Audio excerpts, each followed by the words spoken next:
Some stories begin in the most ordinary places, on days that seem unremarkable, yet they unravel to reveal the rawest truths about human nature.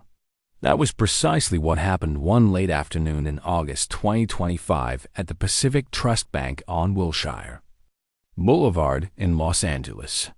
The air was thick with the hum of impatience, the kind that settles over a crowded bank lobby when the clock ticks too slowly and the lines stretch too long. Outside, the California sun beat down on the asphalt, casting sharp shadows through the glass doors. Inside, the fluorescent lights buzzed faintly, illuminating a scene of restless chaos. Customers shifting from foot to foot, checking their phones, muttering complaints under their breath. It was a typical Friday, the kind where everyone seemed to be racing against time to settle their finances before the weekend. But this day would be anything but typical. The Pacific Trust Bank, a sleek, modern branch with polished marble counters and digital screens flashing promotional ads, was a microcosm of Los Angeles itself, diverse, bustling, and teetering on the edge of tension. In 2025, the city was grappling with the lingering effects of inflation that had spiked living costs, squeezing the budgets of everyone from young professionals to retirees. For many, especially the elderly living on fixed pensions, every trip to the bank was a reminder of how precarious their financial stability had become. The news was filled with stories of rising costs, gas, groceries, healthcare, and banks like Pacific Trust were under pressure to boost profits, sometimes at the expense of their most vulnerable customers. It was in this pressure cooker atmosphere that Eleanor Brooks, a 73-year-old retired elementary school teacher, stepped into the bank, clutching a worn manila envelope with trembling hands. Eleanor was a woman who carried herself with quiet dignity, her gray hair neatly pinned back, her eyes sharp despite the lines etched around them from decades of teaching. A black woman who had grown up in South Los Angeles, she had spent 40 years shaping young minds, teaching them not just reading and math, but the importance of standing tall in a world that could sometimes make you feel small. Retirement had been kind to her in spirit, but not in finances. Her pension barely covered her modest apartment, her medications, and the occasional treat for her grandchildren. Every dollar mattered, which was why the discovery of unexpected $15 monthly fees on her bank statement had sent a jolt of panic through her. She had always been meticulous, keeping her account in good standing, but these charges, labeled vaguely as account maintenance fees, had appeared without warning 2 months ago. Today, she had come to Pacific Trust seeking answers, her envelope stuffed with bank statements and receipts, her resolve steeled by years of facing challenges head-on. Inside the bank, the lobby was a sea of faces reflecting the city's diversity. A construction worker in a dusty jacket, a single mother juggling a toddler and a diaper bag, an elderly couple whispering to each other near the back. The tellers behind the counter moved with mechanical efficiency, their faces betraying the strain of a long shift. At Station 3, Jessica Tate, a 25-year-old teller with tired eyes and a tight ponytail, typed rapidly at her computer. Jessica had been with Pacific Trust for 2 years, long enough to know the unspoken rules of the job. Keep the line moving, prioritize high-value clients, and don't question the policies handed down from corporate. She was under constant pressure from her branch manager, Edward Harper, a man who valued efficiency and profit above all else. Jessica's dreams of a career in finance had long since faded into the monotony of customer complaints and relentless quotas. Today, she was already on edge, her patience worn thin by the endless stream of demands. Edward Harper, the branch manager, stood near the back of the lobby, his arms crossed, his suit pristine despite the chaos. At 42, he had climbed the ranks at Pacific Trust by mastering the art of control over his staff, his branch, and, in his mind, his customers. He saw the world in terms of numbers, account balances, transaction volumes, revenue targets. Customers like Eleanor, with modest savings and no investment portfolios, barely registered on his radar. To Edward, they were a necessary inconvenience, easily dismissed. He had recently implemented a new policy from corporate, one that increased maintenance fees on accounts with low balances, accounts often held by retirees or low-income families. The policy was designed to boost revenue in a tough economic climate, but it came with minimal transparency. Customers were supposed to receive notifications, but many, like Eleanor, had been left in the dark. Edward didn't care. In his view, those who couldn't keep up with the fees didn't belong at Pacific Trust. Eleanor approached Jessica's counter, her steps measured, her envelope clutched tightly. The line behind her was restless, a low hum of frustration filling the air. She took a deep breath, steadying herself. "Good afternoon," she said politely, her voice soft but clear. "I believe there's been a mistake with my account. I've been charged fees I wasn't informed about." Jessica barely looked up, her fingers still tapping at the keyboard. "Those are standard account maintenance fees," she said flatly, her tongue clipped. "It's in the terms of your account." Eleanor hesitated, holding out her bank statement. The paper creased from her grip. "I've had this account for over 30 years, and I've never seen these charges before. They started 2 months ago, $15 each month. Can you explain why?"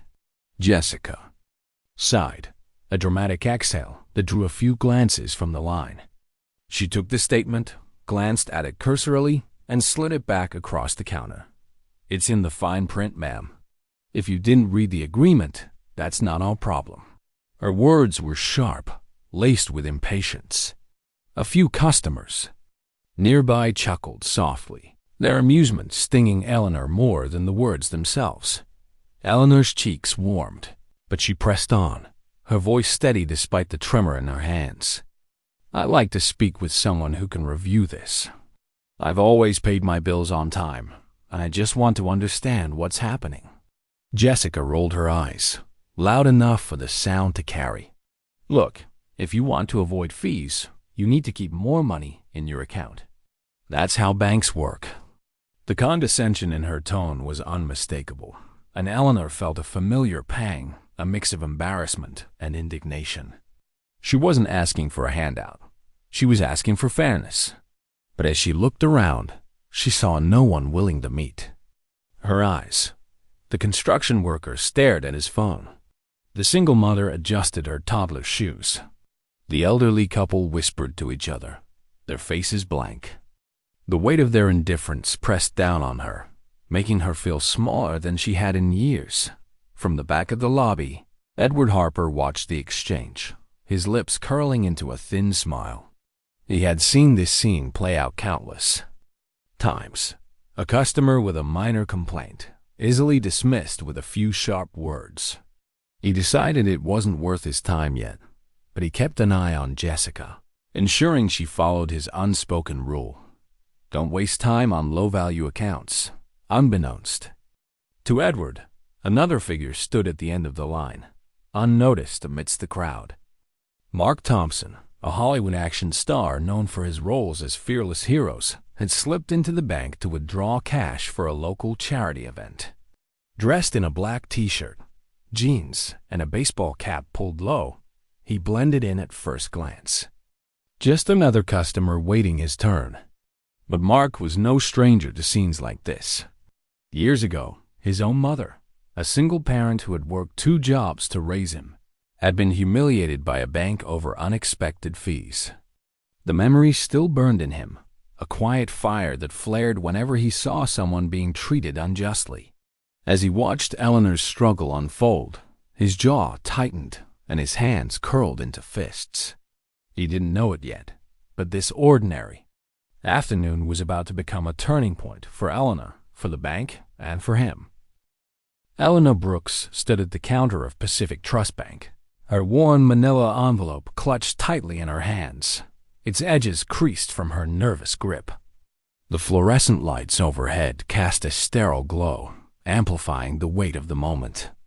The lobby, packed with restless customers, buzzed with low murmurs of impatience.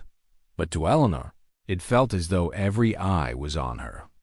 She had come to the bank seeking clarity about the $15 monthly fees that appeared on her account without warning, small deductions that chipped away at her carefully managed pension.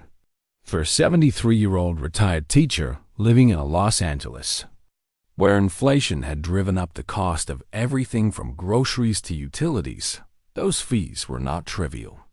They were a threat to her independence, a reminder of how fragile her financial stability had become in 22.5. Jessica Tate, the young teller behind the counter, leaned back slightly, her arms crossed, her expression a mix of boredom and irritation.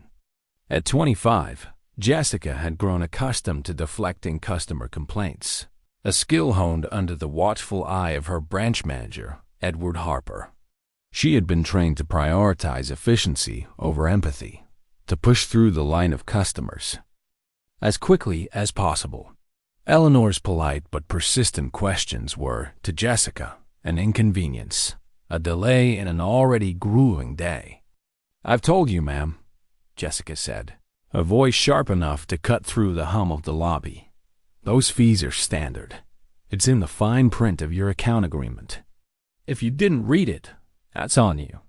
Eleanor blinked, taken aback by the dismissal. Her throat tightened, but she forced herself to stay calm, drawing on the composure she had perfected over decades of managing classrooms full of energetic children. "I understand that, but I've had this account for over 30 years, she said, her voice steady but soft, almost pleading. "These charges only started 2 months ago. I've never seen them before. Could you please check if there's been a mistake?" Jessica let out an exaggerated sigh, loud enough that a few customers in line turned their heads. She snatched the bank statement from Eleanor's hand, her manicured nails clicking against the counter as she flipped through it with little interest. "It's right here," she said, pointing vaguely at a line of text. "Maintenance fees for accounts below the minimum balance. If you don't have enough money in there, you get charged. That's just how it works."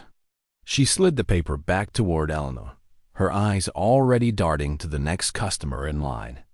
"Next, please." The words landed like a slap. Eleanor felt her cheeks flush, a wave of embarrassment washing over her. She wasn't asking for special treatment. She just wanted someone to listen. But Jessica's tone, laced with condescension, made her feel small, as if her years of loyalty to Pacific Trust meant nothing. A few customers behind her chuckled quietly, their amusement a sharp sting. The construction worker in the dusty jacket glanced away, pretending to check his phone. The single mother with the toddler shifted uncomfortably, her eyes fixed on the floor. The elderly couple near the back whispered to each other, their faces unreadable. Eleanor's fingers tightened around her envelope, her heart pounding. She had faced challenges before growing up as a black woman in a city that hadn't always been kind, raising a family on a teacher's salary. But this moment, this public dismissal, cut deeper than she expected. "I'm not trying to argue," Eleanor said, her voice quieter now, though it held a flicker of resolve. "I just want someone to review my account. I've always kept it in good standing. There must be some kind of error." Jessica rolled her eyes, a gesture so blatant it drew a murmur from the crowd. "Look, ma'am," she said, her voice rising, just enough to carry across the lobby. "If you can't afford the fees, you need to manage your money better. It's not my job to fix your finances." The words were cruel, delivered with a smirk that made Eleanor's stomach twist. A few more customers snickered, their laughter a quiet betrayal. Eleanor's shoulders stiffened, but she refused to look down. She had taught her students to stand tall, to speak up for what was right, and she wouldn't let this young woman or this bank strip her of that dignity. At that moment, Edward Harper, the branch manager, decided the situation warranted his attention. He had been watching from the back of the lobby, his arms crossed, his polished shoes gleaming under the fluorescent lights. Edward was a man who thrived on control, a 42-year-old career banker who saw his branch as a machine that needed to run smoothly, profitably, and without disruption. Customers like Eleanor, with modest accounts and no investment portfolios, were, in his mind, insignificant cogs in that machine. The new fee policy, implemented 2 months ago to boost revenue amid economic pressures, was his latest triumph. A way to squeeze extra dollars from accounts that didn't meet the bank's premium threshold. The policy had been rolled out quietly, with notifications buried in fine print or lost in spam folders, a tactic Edward knew would go unchallenged by most. After all, who had the energy to fight a $15 fee? Edward strode toward the counter, his thin smile more formality than a gesture of warmth. "Is there a problem here?" he asked, his tone clipped, directed more at Jessica than Eleanor. His presence commanded attention. The tellers straightened, and the customers in line grew quieter, sensing the shift in authority. Jessica seized the opportunity to deflect. "No, sir," she said quickly, her posture snapping to attention. "Just a customer who doesn't understand our policies." Edward turned to Eleanor, his smile tightening, never reaching his eyes. "Ma'am, if you're having trouble with the fees, it's because your account doesn't meet the minimum balance requirement. It's clearly outlined in our terms." He leaned slightly over the counter, his voice loud enough for the lobby to hear. "If you can't afford to bank with us, perhaps Pacific Trust isn't the right place for you." The words hung in the air, sharp and final. A sharp silence settled over the lobby, broken only by the faint hum of the air conditioning. Eleanor's throat tightened, her fingers digging into the envelope. She had never felt so small, so dismissed. The laughter from earlier had stopped, replaced by an uneasy quiet. The construction worker shifted uncomfortably, his jaw tight. The single mother glanced at Eleanor, her eyes flickering with sympathy but quickly dropping away. The elderly couple exchanged a look, their hands clasped tightly. Eleanor wanted to respond, to defend herself, but the weight of Edward's words and the eyes of the crowd pressed down on her, stealing her voice. In the line, a young man named Tyler Nguyen, a 22-year-old community college student, gripped his phone tightly. He had been waiting to deposit a paycheck, his frustration with the bank's long lines simmering all afternoon. But as he watched Eleanor's exchange with Jessica and Edward, something shifted. He had grown up hearing stories from his grandmother about being dismissed by banks, about fees that ate away at her savings. Without thinking, Tyler raised his phone and started recording, the red dot blinking as he captured the scene. "This is messed up," he muttered under his breath, his thumb hovering over the share button. He didn't know it yet, but that video would soon change everything. Eleanor took a deep breath, summoning the strength she had used to face countless challenges in her life. "I've been a loyal customer for decades," she said, her voice trembling but firm. "All I'm asking is for someone to review these charges. I deserve that much." Edward let out a short, amused chuckle, his confidence unshaken. "What's in the system is in the system, ma'am," he said, his tone patronizing. "We don't review automated charges. If you don't like it, you're welcome to take your business elsewhere."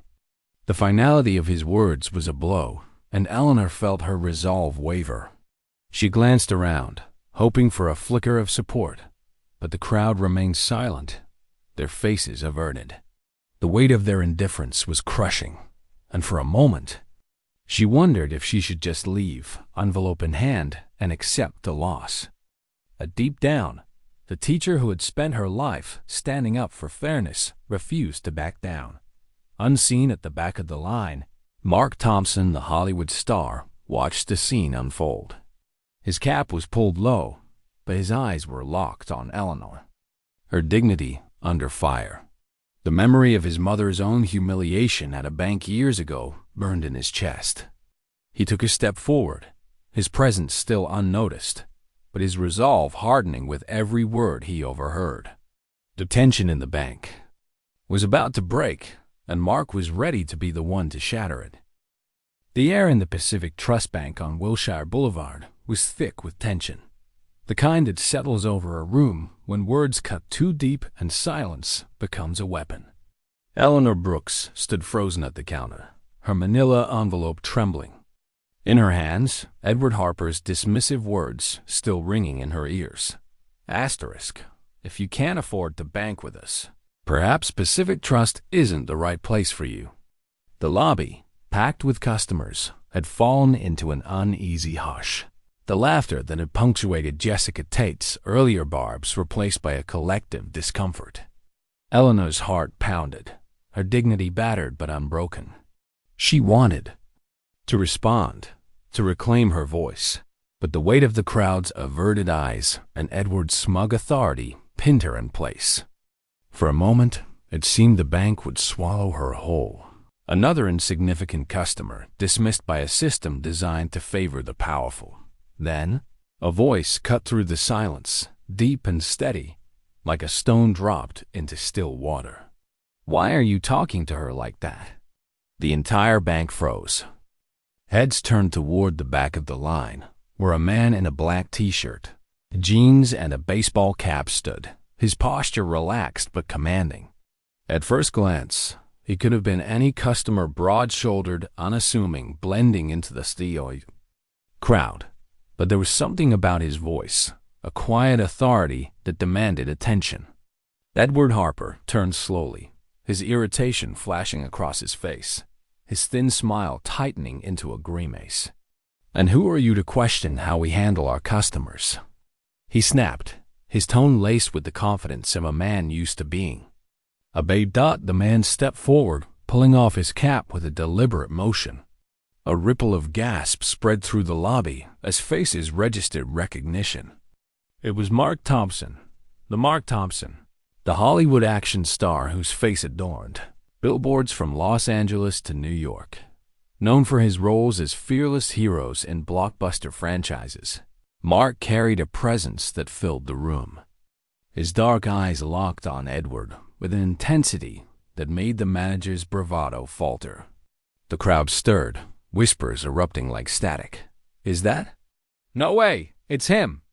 Even Jessica Tate, who had been so quick to dismiss Eleanor, froze behind the counter, her hands hovering over her keyboard. Mark raised a hand slightly, silencing Edward before he could speak again. "It doesn't matter who I am," he said, his voice calm but firm, each word measured. "What matters is why you're treating this woman like she doesn't deserve an answer." His gaze shifted to Eleanor, softening for a moment as he nodded toward her. "Ma'am, what's the issue? Can you tell me what's going on?" Eleanor blinked, her breath catching.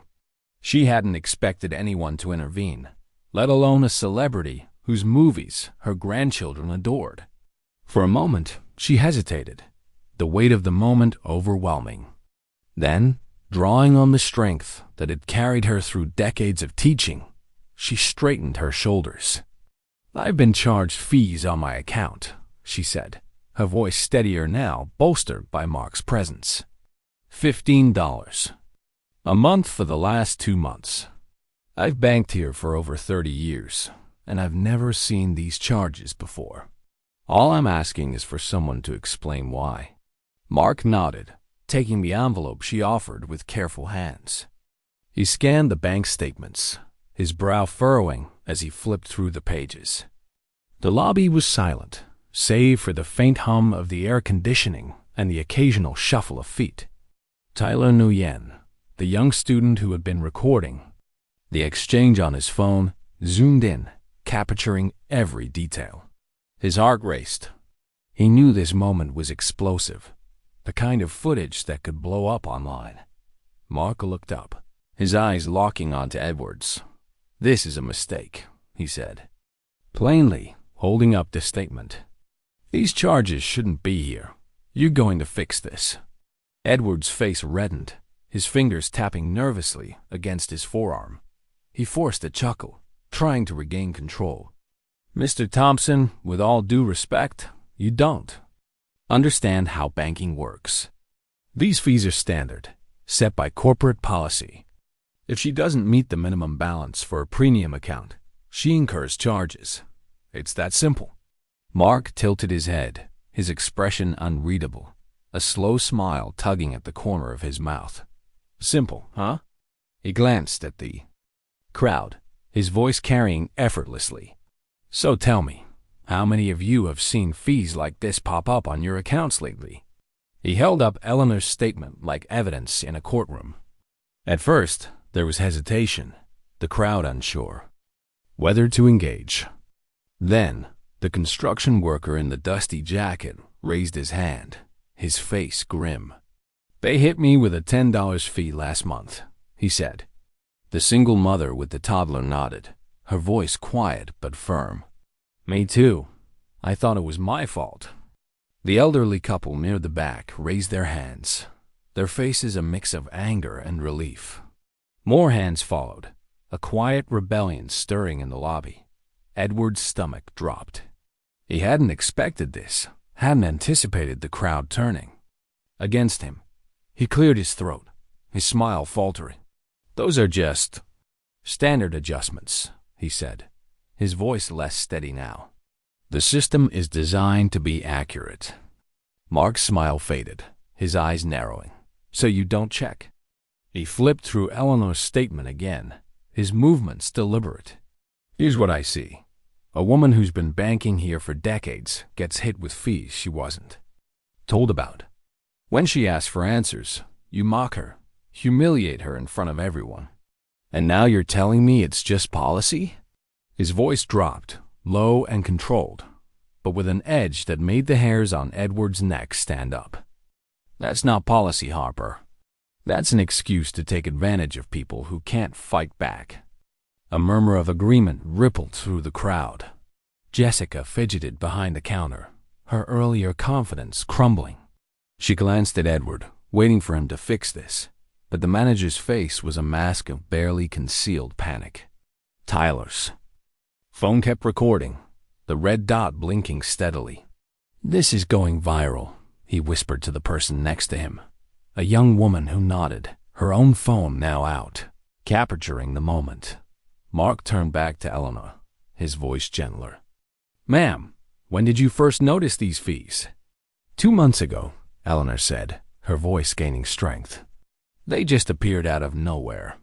I called the customer service line, but they told me it was in the agreement. I never got a letter, no email, nothing." Mark nodded, turning back to Edward. 2 months ago, he repeated, his tone sharp.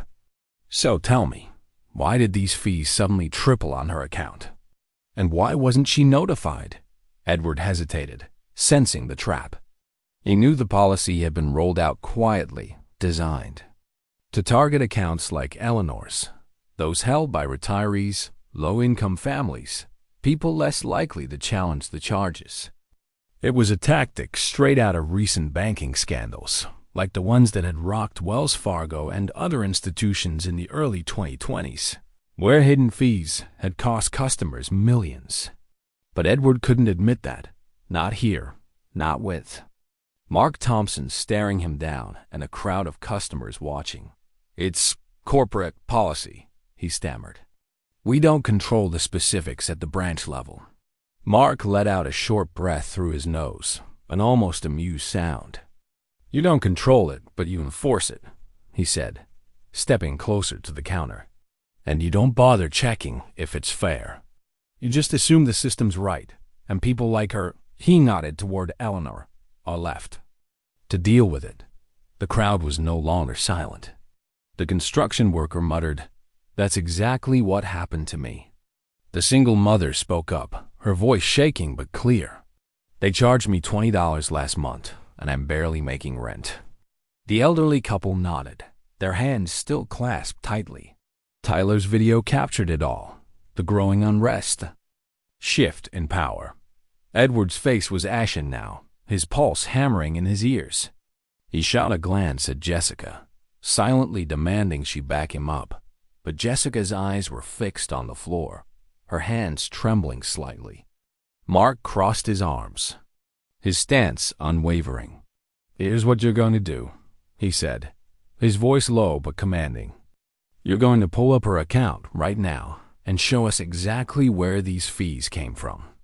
If it's a mistake, you fix it, and if it's not—" He let the words hang, his eyes boring into Edward's. "Then we're going to have a much bigger problem."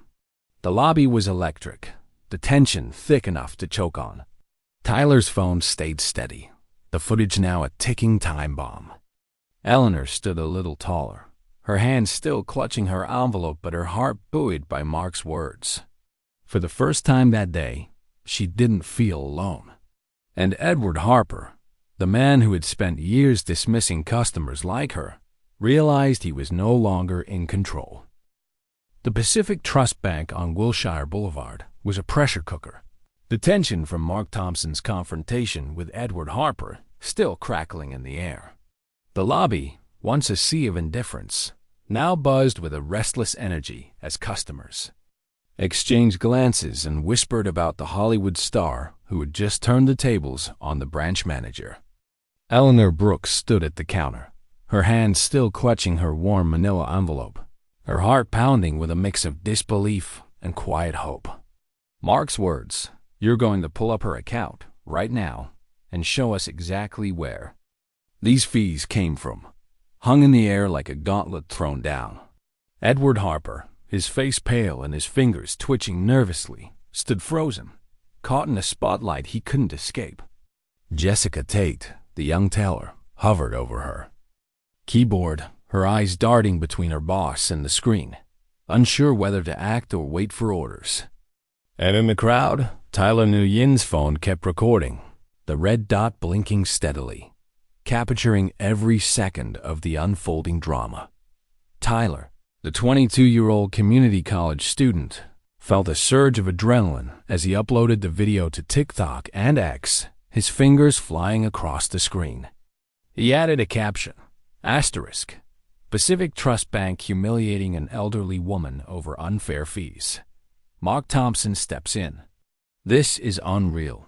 Hashtag Pacific Trust scandal." Asterisk. He hit post, his heart racing. He had grown up watching his grandmother struggle with banks, her savings eroded by fees she couldn't fight. This moment felt personal, a chance to expose the kind of injustice he'd seen too many times. Within minutes, his phone buzzed with notifications, likes, shares, comments flooding in. "This is disgusting," one user wrote. "Thank you, Mark Thompson," said another. The video was spreading like wildfire, and Tyler knew it was only the beginning. Inside the bank, Edward Harper's composure was unraveling. He cleared his throat, forcing a smile that looked more like a grimace. "Mr. Thompson," he said, his voice strained, "this is a private matter. I'd be happy to discuss it in my office, away from—" He gestured vaguely at the crowd, now openly watching, some with phones raised, recording their own versions of the scene. Mark didn't budge, his arms crossed, his presence a wall of quiet authority. "No," he said simply. "We're doing this right here, where everyone can see. Pull up her account." Jessica hesitated, her fingers hovering over the keyboard. She glanced at Edward, waiting for a signal, but the manager's eyes were locked on Mark, his jaw tight. The crowd was no longer passive. The construction worker in the dusty jacket muttered, "Yeah, let's see it." The single mother with the toddler nodded, her voice soft but clear. "If it's a mistake, just fix it." The elderly couple near the back exchanged a look, their hands still clasped, their faces alight with something like hope. Eleanor watched it all, her breath shallow, hardly believing that this moment, her moment, was becoming something bigger. Edward swallowed hard, his mind racing.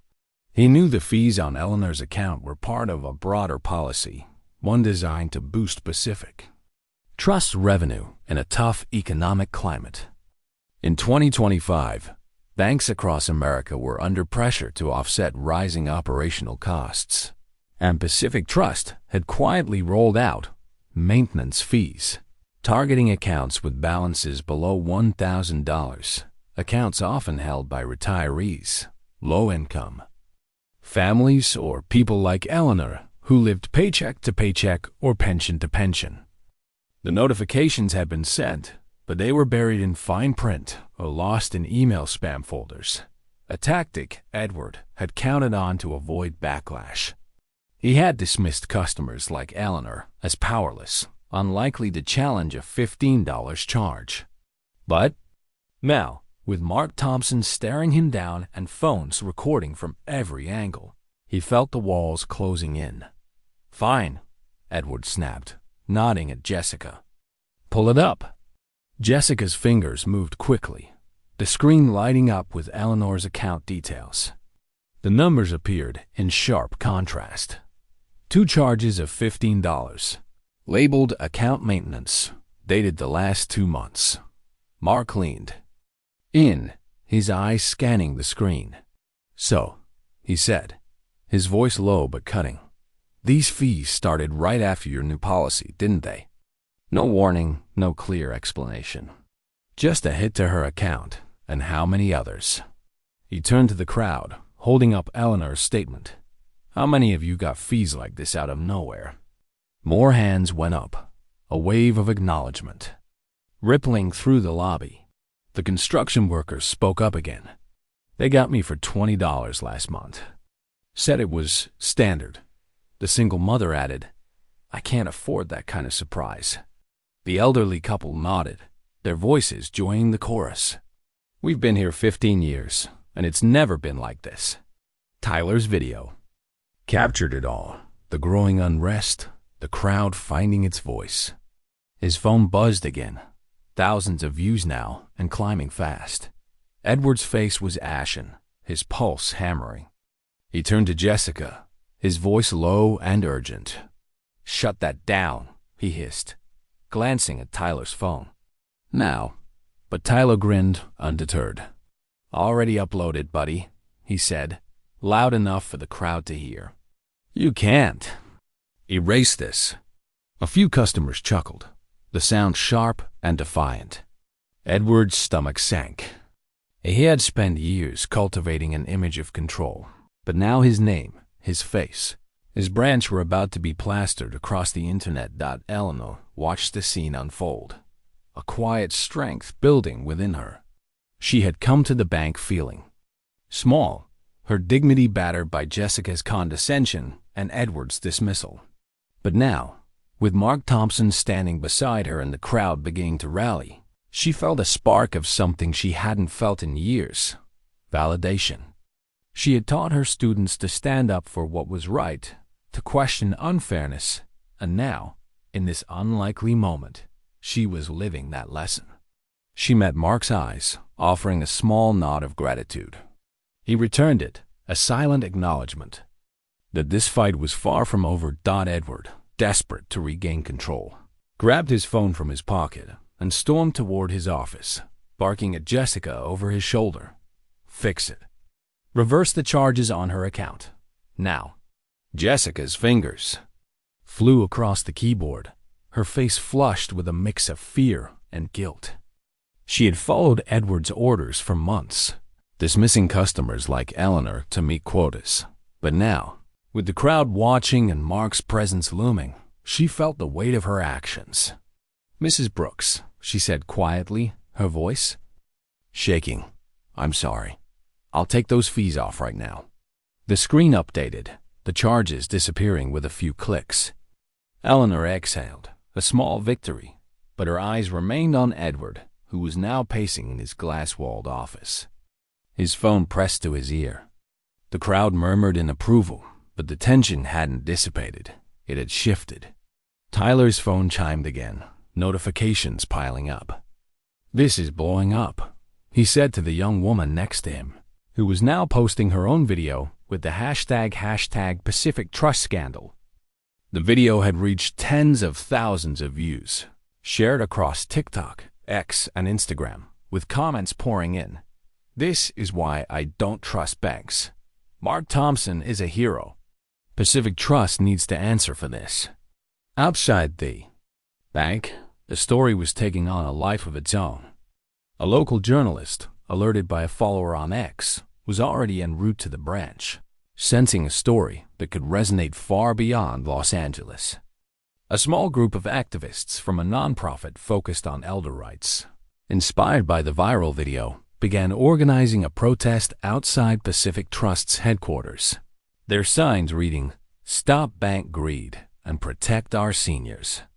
In 2025, social media had become a battlefield for justice, amplifying voices that might otherwise be ignored.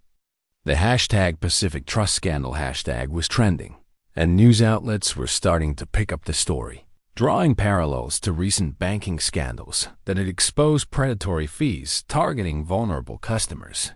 Back inside, Edward's office phone rang, the caller ID flashing corporate.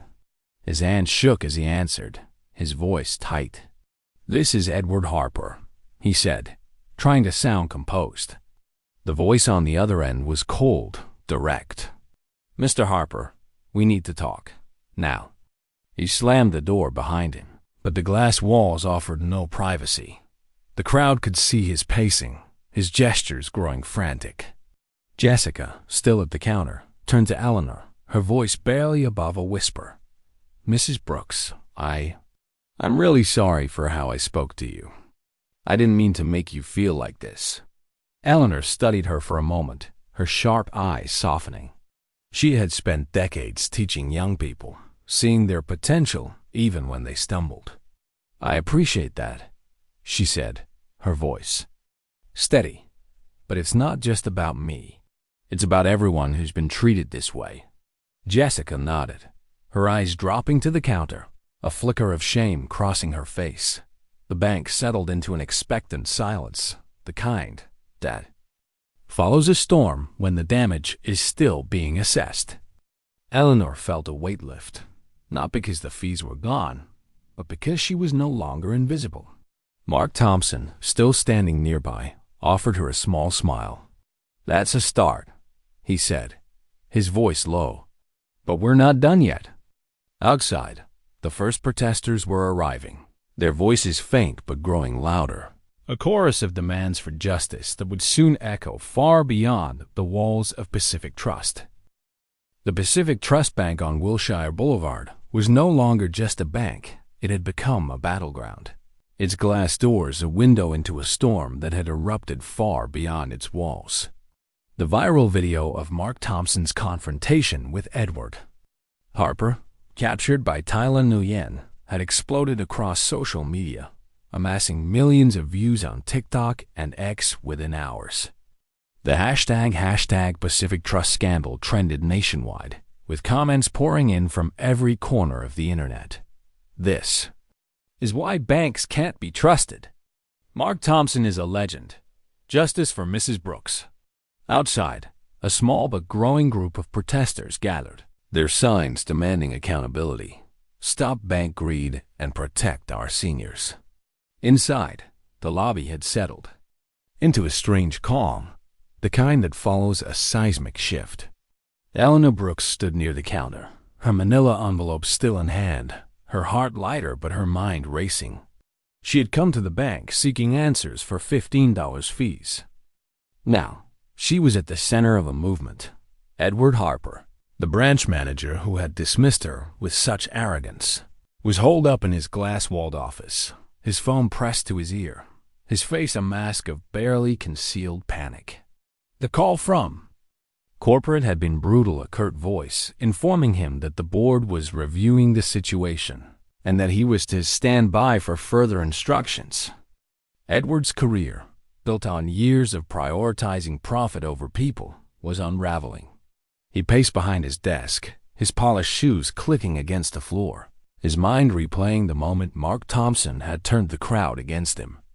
He had underestimated Eleanor, dismissed her as insignificant, but now her quiet dignity and Mark's intervention had exposed the bank's predatory practices to the world. Jessica Tate, the young teller who had initially mocked Eleanor, stood at her station, her hands trembling as she processed the reversal of the fees on Eleanor's account. The screen glowed with the updated balance, the $30 in charges gone with a few clicks. But Jessica's guilt lingered. She had followed Edward's orders, dismissing customers like Eleanor to meet quotas. But the weight of her actions and the crowd's judgment pressed down on her. She glanced at Eleanor, her voice barely above a whisper. "Mrs. Brooks, I didn't mean to make you feel small. I'm sorry." Eleanor met her eyes, seeing a flicker of sincerity. "You're young," she said softly, her teacher's instinct kicking in. "You can learn from this. Make it right, not just for me, but for everyone." Jessica nodded, her throat tight, a spark of resolve igniting within her as the afternoon faded into evening. The consequences of the day's events began to crystallize. By the next morning, Pacific Trust's headquarters issued a public statement, posted on their website and amplified across social media. Pacific Trust Bank is committed to transparency and fairness. We are conducting an immediate review of our fee policies and will refund all affected customers. We apologize for any distress caused and are taking steps to ensure this does not happen again. The statement was carefully worded, but the subtext was clear. The bank was scrambling to contain the damage. News outlets from local Los Angeles stations to national networks picked up the story, drawing parallels to recent banking scandals like those involving Wells Fargo in the early 2020s, where hidden fees had cost customers millions. The hashtag Pacific Trust scandal fueled discussions about ageism, corporate greed, and the vulnerability of retirees in an economy strained by inflation. By the end of the week, the fallout was undeniable. Edward Harper was removed from his position as branch manager, a decision announced in a follow-up statement citing failure to uphold company values. Sources within the bank, later leaked to the press, revealed that Edward had pressured tellers like Jessica to enforce the new fee policy without proper notifications, targeting accounts held by elderly and low-income customers. The board, facing mounting public pressure, had no choice but to act swiftly. Edward's office was cleared out by Friday, his name erased from the branch's directory, his career in tatters. Jessica, however, was spared termination after agreeing to testify about Edward's practices. She was placed under review and required to complete a training program on ethical banking, a humbling but necessary step toward redemption. For Eleanor, the resolution was both personal and profound. The bank contacted her directly, offering a formal apology and a full refund of the $30 in fees, along with a modest $500 compensation for her inconvenience. The gesture, though small, felt like a victory not just for her, but for every customer who had raised their hand in the lobby, admitting to similar fees. She sat at her kitchen table in her modest South Los Angeles apartment, sipping tea and reading the bank's letter, a quiet smile spreading across her face. The woman who had walked into Pacific Trust, feeling invisible, now felt seen, her dignity restored by a fight she hadn't expected to win. The broader impact rippled beyond the bank. In Sacramento, a group of California lawmakers, inspired by the viral video and the ensuing protests, proposed a bill to increase transparency in bank fee policies. Dubbed the Fair Banking Act of 2025, it required banks to provide clear, upfront notifications of any fee changes and mandated annual audits to prevent predatory practices. Eleanor was invited to testify at a preliminary hearing, her story a catalyst for change. She sat before the committee, her voice steady as she recounted her experience, her words echoing the struggles of countless others. "I'm not just speaking for myself," she said, "but for everyone who feels powerless against a system that doesn't listen." The room erupted in applause, and for the first time in years, Eleanor felt like the teacher who had inspired generations, her voice carrying weight far beyond the classroom, A few days later, an unexpected envelope arrived at Eleanor's apartment, postmarked from a Los Angeles film studio. Inside was a handwritten note. Asterisk double quotes Mrs. Brooks. You didn't need me to stand up for you. You had the strength all along. You just needed a reminder. Thank you for showing me what courage looks like. Hope this brings a smile. Mark Thompson. Tucked inside was a signed poster from Mark's latest action film, Vanguard Rising, and 2 VIP tickets to its upcoming premiere in Hollywood. Eleanor laughed, shaking her head in disbelief. She traced her fingers over the signature, her heart swelling. Her grandchildren would lose their minds when she showed them this dot as she folded the note. Eleanor felt a lightness she hadn't known in years. The fight at Pacific Trust had been about more than $15 fees. It was about respect, about standing up for what was right, about proving that even the smallest voice could spark change. She looked out her window at the city she had called home for decades, its skyline a mix of hope and struggle. The world wasn't perfect, but for now, justice had been served. The Los Angeles skyline sparkled under a velvet dusk, its lights a testament to a city that never stopped moving, never stopped dreaming. Inside the Dolby Theater, the air buzzed with anticipation as Hollywood's elite gathered for the premiere of Vanguard Rising, Mark Thompson's latest action blockbuster. Among the crowd of celebrities and flashing cameras stood Eleanor Brooks, a 73-year-old retired teacher who, just weeks ago, had felt invisible in a bank lobby. Tonight, she was a VIP, her gray hair elegantly pinned, her simple black dress radiating quiet dignity. Her grandson, Jamal, 16 and starstruck, clutched the signed poster Mark had sent, his eyes wide as he scanned the red carpet. Eleanor smiled, her heart swelling. She had never imagined a trip to Pacific Trust Bank would lead her here, to a moment where she felt not just seen, but celebrated. Thought the invitation from Mark Thompson had arrived like a gift from another world. A handwritten note tucked inside an envelope with 2 VIP tickets. Mrs. Brooks, he had written, you didn't need me to stand up for you. You had the strength all along. Those words had stayed with her, a reminder of the courage she had summoned in the face of humiliation. At the premiere, she spotted Mark across the room, his broad frame unmistakable even in a tailored suit. He caught her eye and made his way over, his smile warm and genuine. Mrs. Brooks, he said, extending a hand, you made it. I wouldn't have missed it, Eleanor replied, her voice steady but filled with gratitude. Thank you, Mr. Thompson, not just for this, but for standing with me that day. Mark shook his head, his eyes softening. You were the one standing tall. I just made sure they listened. Jamal, barely containing his excitement, thrust the poster forward for another signature, and Mark obliged with a laugh, adding a personal note, asterisk to Jamal be fearless like. Your grandma, asterisk. As the theater lights dimmed and the film began, Eleanor sat back, her mind drifting to the whirlwind of the past weeks. The viral video, sparked by Tyler Nguyen's quick thinking, had done more than expose Pacific Trust's predatory fees. It had ignited a movement.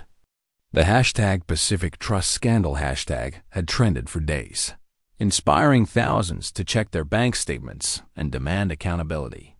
News outlets reported on similar stories across the country, from retirees in Florida to single parents in Chicago, all hit with unexpected fees.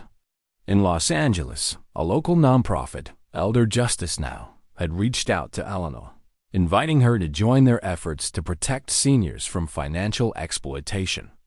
She had hesitated at first, unsure if she had the energy, but the memory of her students, of the lessons she taught about standing up for what's right pushed her forward.